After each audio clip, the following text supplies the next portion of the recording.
¿Qué tal, gente? Continuamos con esta obra que es Introducción al estudio de la criminología. Bien, obra redactada por Alberdi.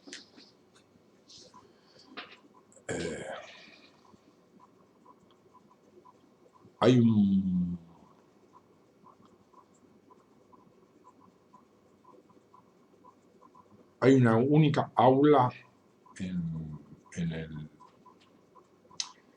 la Facultad de Derecho de la Universidad de Buenos Aires que tiene un nombre, es un aula bastante reducida, de las medianas, digamos, y se llama Juan Bautista Alberdi. Nada, perdón por la digresión.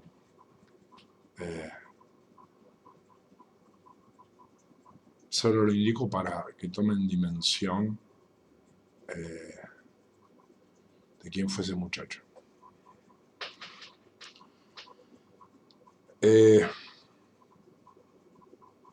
Nada, por eso dije hay que llevar ese apellido. Bien, vamos a repasar un poco la lectura que estamos realizando. Leímos el capítulo primero, que se titula la criminología.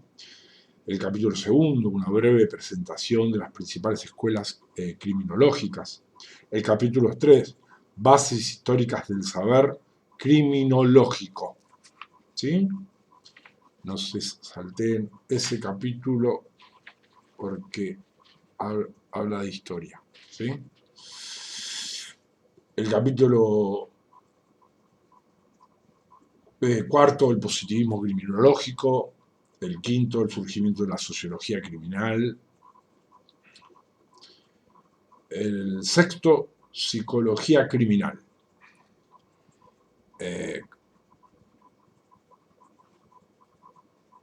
Para mi cabeza, un capítulo bravo. Por ello, próximamente vamos a tener una sorpresa en el canal en relación a la psicología criminal. ¿Sí? Nada.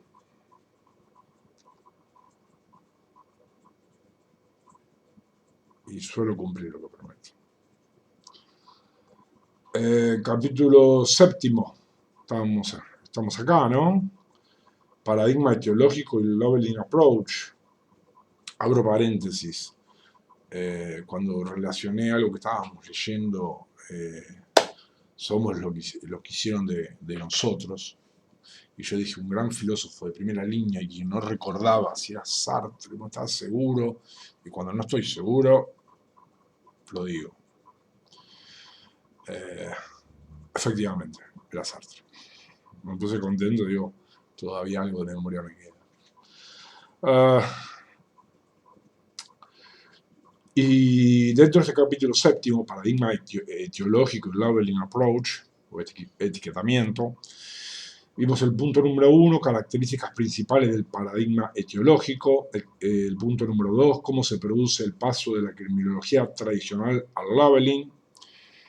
El tercero, criminalidad como bien negativo.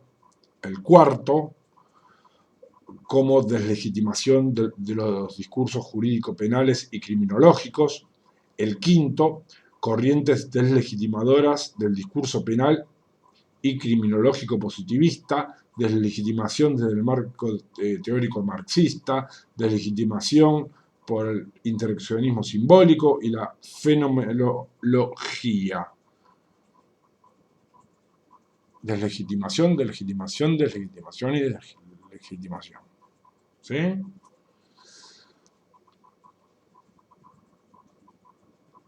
Lo bueno de ese punto, que es una invitación clara e inequívoca a pensar. Bueno, y ahora le entramos, ¿sí? Al punto sexto, que es orientación sociológica en la que se sitúa el Labeling Approach o etiquetamiento. El universo en el que se sitúan las teorías del Labeling Approach podemos verlo como iniciado a través de los aportes de dos corrientes de la sociología estadounidense.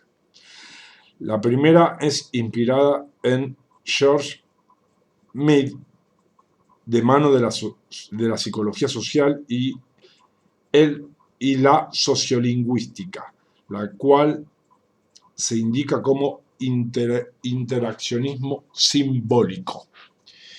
Interaccionismo simbólico. En segundo lugar, se encuentra la etnometodología. Etnometodología, inspirada en la sociología fenomenológica de Alfred Schutz. Para la primera, ¿sí? Esto es el interaccionismo simbólico, la realidad social se construye sobre la interacción concreta entre individuos, a quienes un proceso de tipificación les confiere significados específicos a sus comportamientos y a ellos mismos como sujetos cumplidores de roles sociales, que luego es abstraído de cada situación concreta para ser luego extendido a situaciones similares por medio del lenguaje. ¿Sí?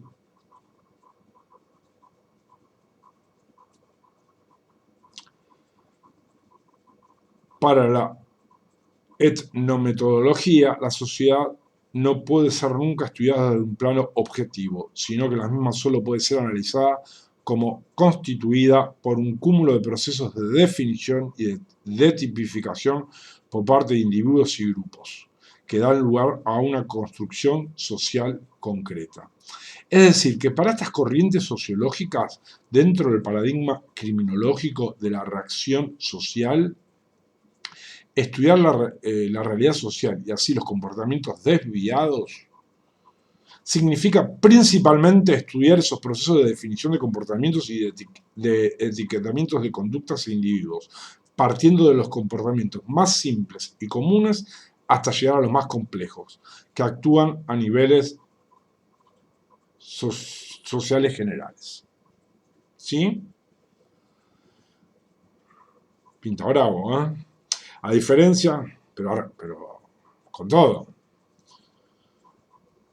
a diferencia de las creencias de la criminología etiológica, que supone la existencia de valores sociales, generalmente aceptados que dan base a un control social subyacente, para Labeling, tal situación no es automática y menos aún universalmente aceptada, por cuanto los procesos de definición social no son generales, sino harto complejos, dependiendo de las condiciones que puedan enmarcar cierto grupo de la sociedad y al mismo tiempo, dependiendo en cada caso de la actual o potencial reacción de las agencias de control social sobre los individuos estudiados, en su contingente efecto de asignación de roles.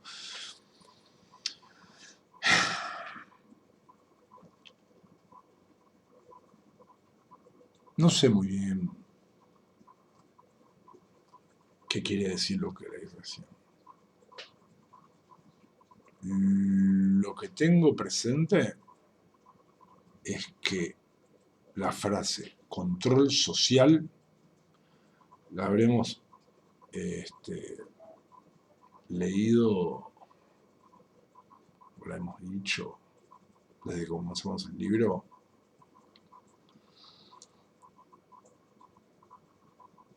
unas cuantas decenas de veces. ¿Sí? Y no sé si me quedo corto. Control social.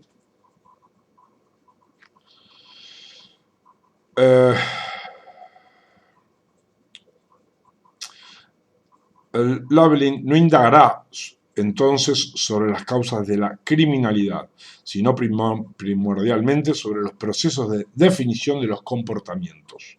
entendidos estos como la mecánica por la cual a una acción desplegada por un sujeto se le atribuye socialmente un significado específico dentro de la interacción. Indagará además sobre el por qué una persona puede ser etiquetada de delincuente o desviado, sobre las consecuencias que tal tipificación acarrea para el etiquetado, en saber quién define a quién. Punto 8. Direcciones de estudio del Labeling Approach o etiquetamiento. Esta corriente teórica se ha orientado en dos direcciones de investigación. La primera estudia tanto los procesos por los cuales las agencias del sistema penal intervienen y reaccionan contra las conductas desviadas, generalmente de forma selectiva.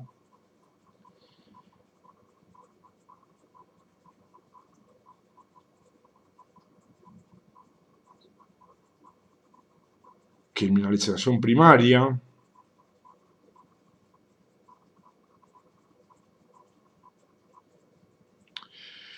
Bueno, tal vez acá encontremos un concepto distinto de criminalización primaria al que suele usar Zaffaroni, pero no interesa. Y los efectos que acarrea a los individuos la imposición de la etiqueta de criminal o desviado o enfermo según el caso y la consecuente formación de delincuente. Desviación secundaria. Entonces me gustaría llamar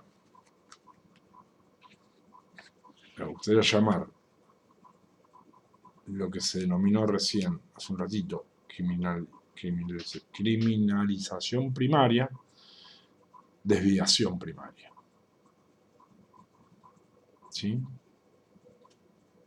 Y ahora sí, nos amigamos con Zaffaroni. Y ahora hablamos de desviación secundaria. La segunda es dirigida al estudio de los agentes sociales e instituciones dotados con la capacidad para definir ciertas acciones como desviadas, al estudio de las agencias de control social.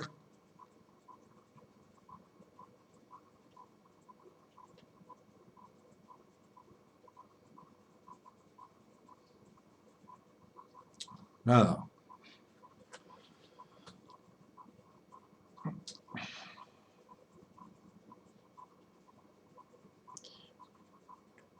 No es que me canse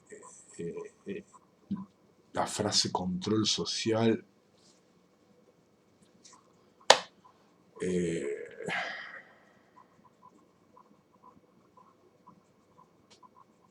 sino que el autor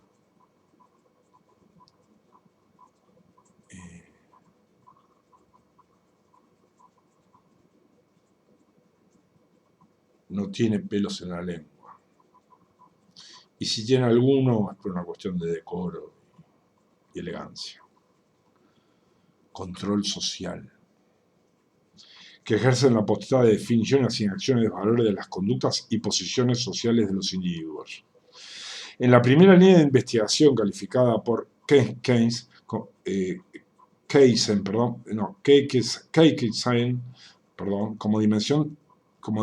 dimensión de definición del paradigma del control social, se enrolan autores como Howard Becker, Edwin Lemmer, Edwin Schultz, quienes estudiaron principalmente los procesos de creación de identidades y de producción de carreras criminales. Identidades y carreras criminales.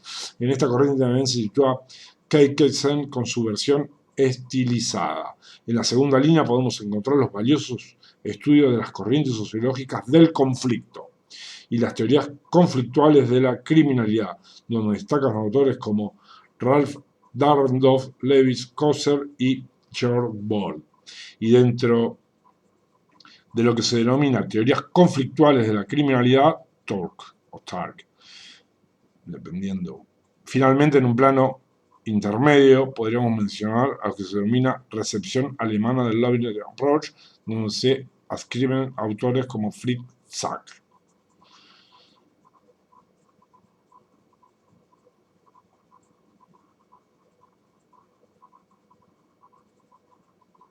No sé si planos intermedios o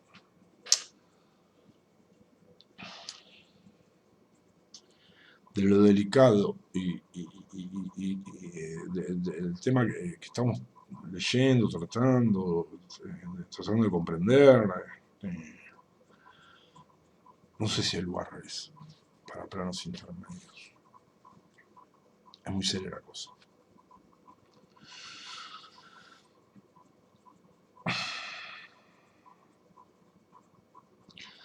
El punto octavo. La dimensión de la definición de Becker, Lemert y Schultz. Los estudios de Becker se han detenido principalmente en los efectos que provocan en las personas la estigmatización producida por el etiquetamiento como desviado, criminal o enfermo. Para él, el efecto más importante no es la sanción que se le aplica a un individuo, como por ejemplo una pena privativa de libertad, sino el efecto estigmatizante que le provoca la asignación del estatus social del desviado. Yo sumaría el proceso penal mismo.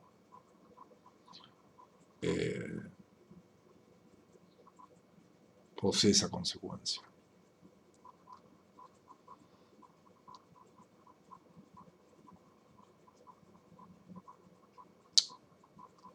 Sobre el imputado, sobre el implicado, sobre el sospechado. ¿Sí? Ese etiquetamiento le provoca al individuo un cambio de identidad social. Miren qué delicada que es la cosa. Y la identidad. En este caso social. Más nocivo que el sufrimiento provocado por la aplicación de la sanción.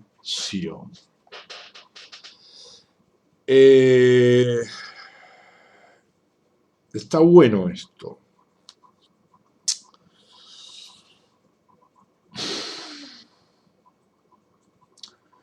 Pero ya tendríamos que ir un poco a los naturalistas y positivistas y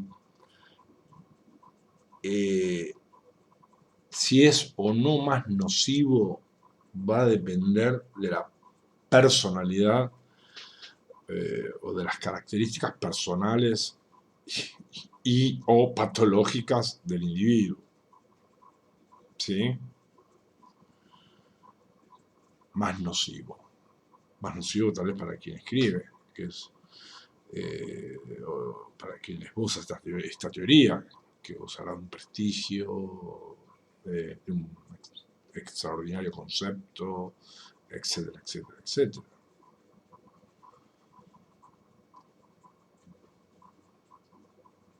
Es más,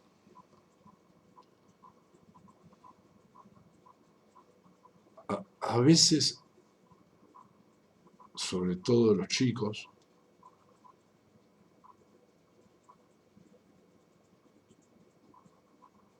buscan ese cambio de identidad social, lo desean.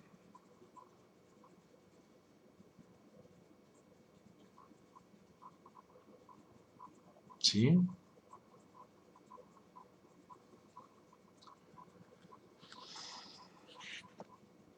Voy a seguir porque el objeto de esto es leer. ¿Sí? Es leer esta obra. Aplicando la sanción, pues el cambio de identidad actúa en el ámbito interno, psíquico, perdurando en el individuo inconscientemente por periodos indefinidos. Lemmer, por su parte, considera que es de fundamental importancia la distinción entre delincuencia primaria y secundaria, pues a partir de esta consideración descubre que la reacción social accionada contra el comportamiento desviado de un individuo genera un impulso en el objeto de la reacción que se traduce en un cambio de identidad del mismo a raíz del efecto estigmatizante implícito en la reacción, que lo lleva a ocupar ulteriormente el rol social que el etiquetamiento institucional o social le habrá de asignar.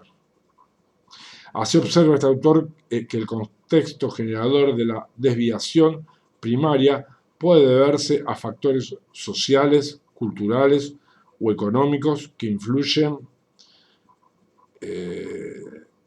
exteriormente sobre el sujeto y que no se centran necesariamente en una causa psicológica interna del sujeto,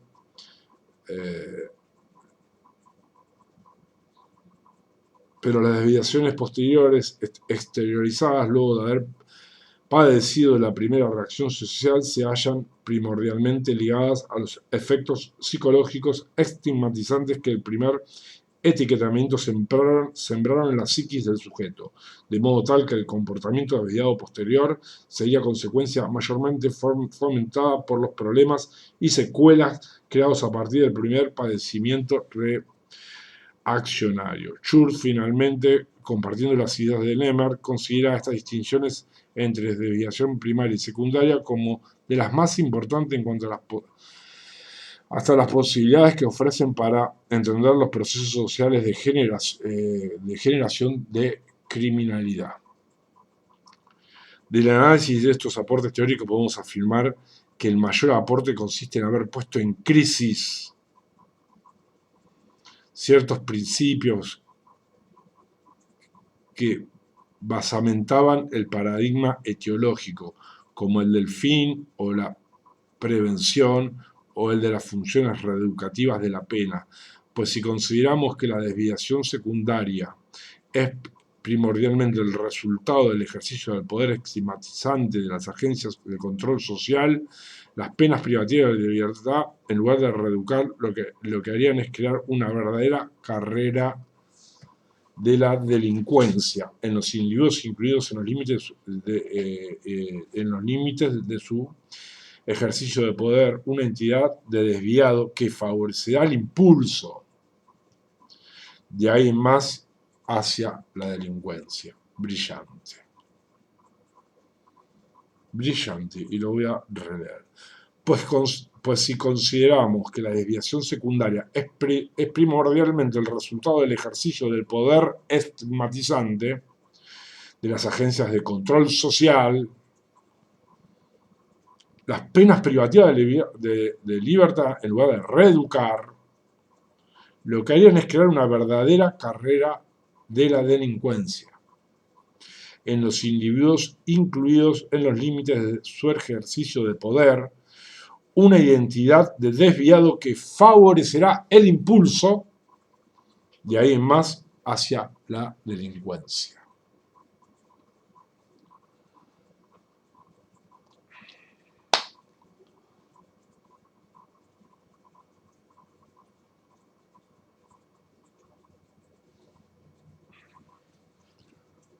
Quien esté escuchando esto, no sé, haga un mate cocido brick o un telebrick y nada, tiene para pensar 3 días. Pensar, reflexionar, criticar, escribir unas líneas.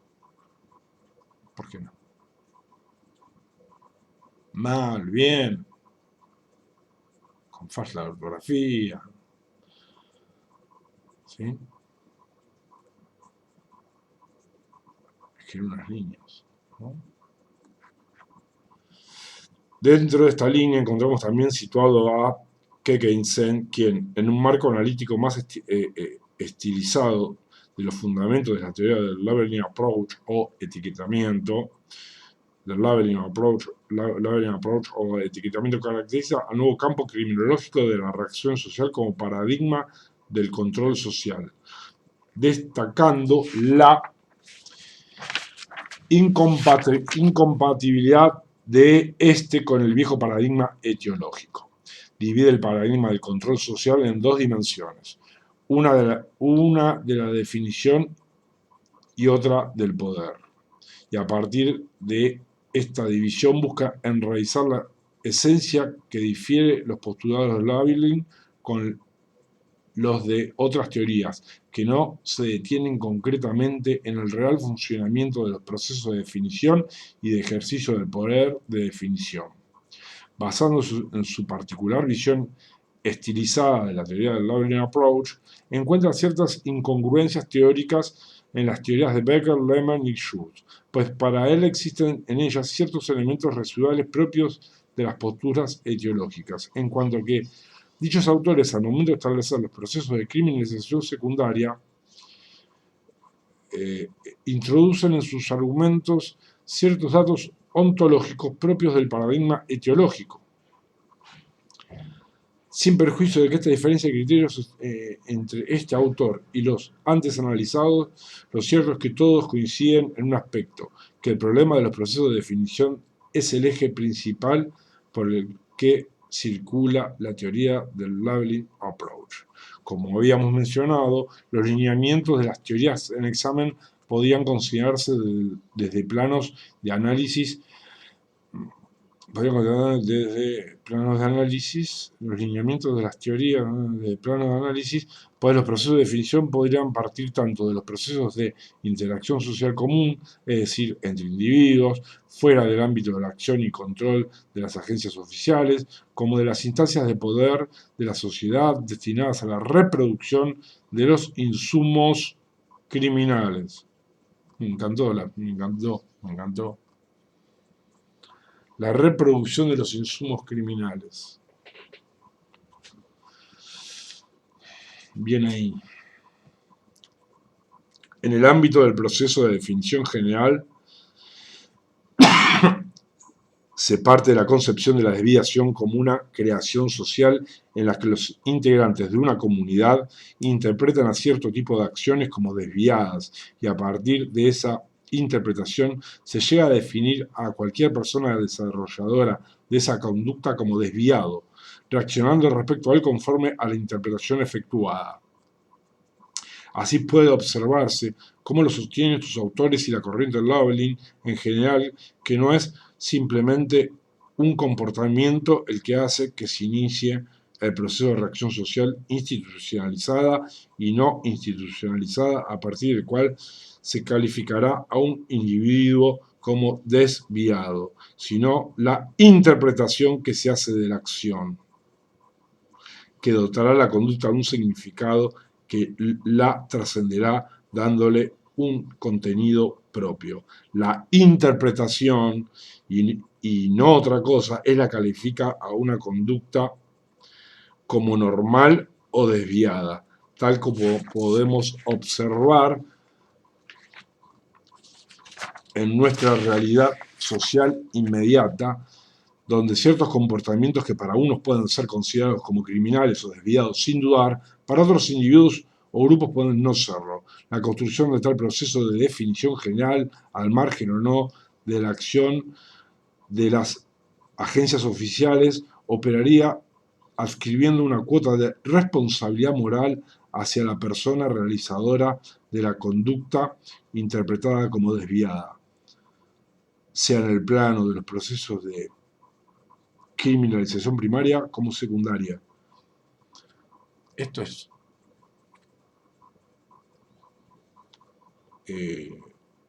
la maceta de esta planta es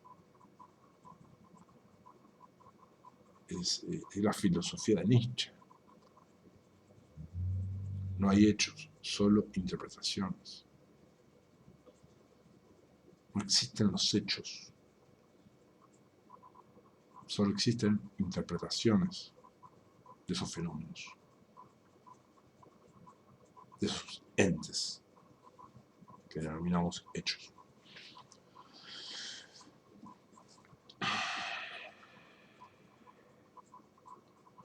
En este momento se hace necesario detenerse por un momento en el análisis a fin de tomar conciencia de los aportes que esta teoría genera en la comprensión de la producción social de la criminalidad. La concepción general de ser criminal solo se llega por la violación de normas específicas. Al ser criminal solo se llega por la violación de normas específicas, son ciertas en forma refutada cuando se cae en la cuenta que uno de los verdaderos motores de generación de criminalidad sería paradójicamente la sociedad misma, de la que usted y yo formamos parte, y las agencias institucionales, entre las que también paradójicamente hallamos a las agencias policiales y judiciales. Muy bien, muy bien, muy bien.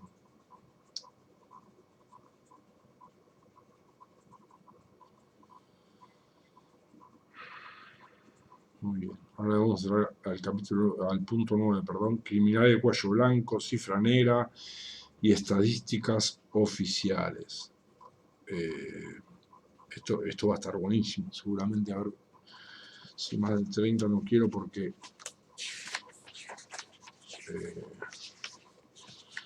¿por qué no? Aparte un rato me tengo que ir. O tengo que irme. Pero quería decirle algo al respecto consejo criminal trascendido. Nada.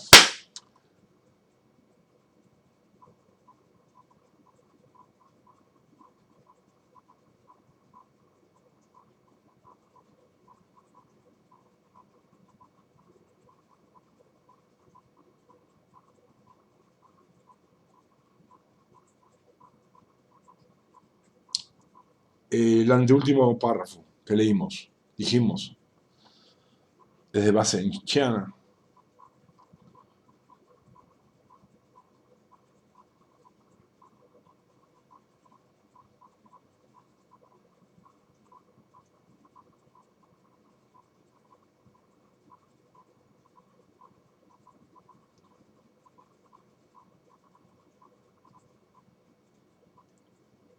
La maceta de la tierra es Nietzsche. Pero la semillita es el error de prohibición en nuestra teoría del delito. ¿Sí? Digo, se me ocurre y aflora este tipo de teorías. El error de prohibición, el nivel de la culpabilidad. ¿Sí?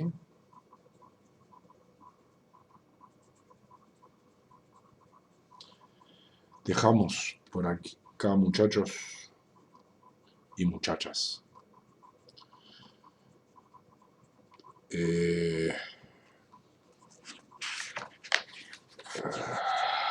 Quiero terminarlo cuanto antes, pero tengo otras obligaciones. Así que nada. Nos vemos en el capítulo, en el punto 9, criminalidad de cuello blanco, cifra negra, estadísticas oficiales. Se los prometo, va a estar buenísimo.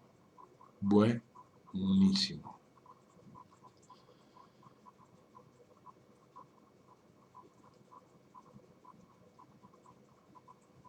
En los criminalidad negra, cuello blanco, cifra negra, estadísticas oficiales.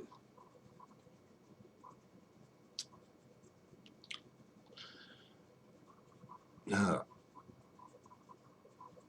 Para hablar 10 días. Hay alguien que sepa del tema.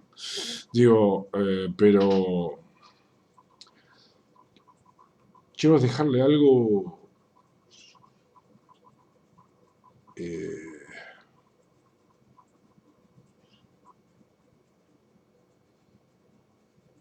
tal vez no debería decirlo, pero ¿por qué no?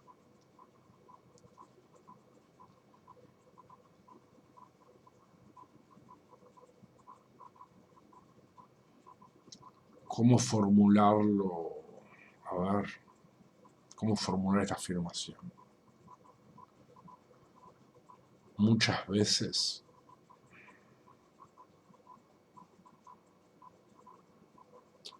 durante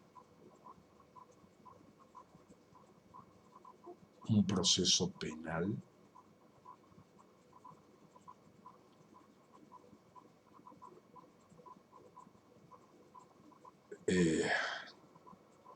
tiene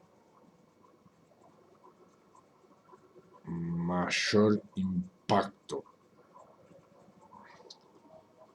mayor fuerza a la hora de adoptar decisiones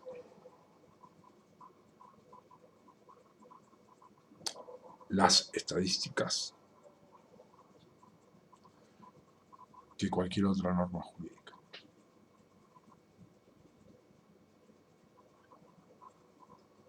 ¿Sí? Es una hipótesis.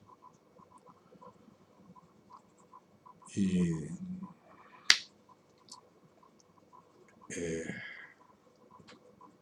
deberá seguir el procedimiento para ver si adquiere la calidad de teoría. Nada, me voy. Chao, gente.